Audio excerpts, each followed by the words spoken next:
m'avez dit, je veux parler du Grand Paris. Non, c'est pas que je ne veux pas faire un discours trop politique, mais vous savez, en France, on fait toujours tout en un bloc et tout le monde fait la même chose au même moment.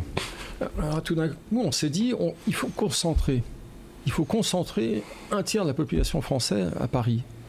Sauf que quand on voit ce que coûte Paris, quand on voit ce que coûte la vie dans Paris, comment voulez-vous mélanger des gens avec des niveaux de revenus complètement différents ? On va opposer des classes sociales, mais c'est sûr que ça va se terminer comme ça, c'est certain. Moi, dans une autre vie, j'ai été vendeur de terrain pour des offices HLM. Donc je connais bien tout ça un peu de l'intérieur. Et ce qu'on est en train de faire en voulant concentrer les gens, c'est une bêtise. C'est une bêtise pourquoi ? Parce que on a tellement de territoires dans lesquels il y a des milliers de logements qui sont libres, qui sont abandonnés, qui sont des villages abandonnés.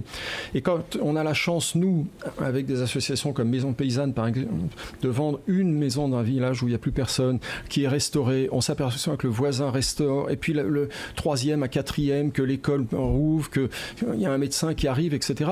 Donc il faut animer les villages, il faut animer tout ça.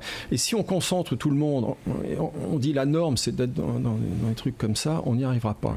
Alors, je ne dis pas qu'il ne faut pas le faire totalement, mais il ne faut pas oublier le reste. Et on a tendance à oublier le reste en ce moment, vraiment.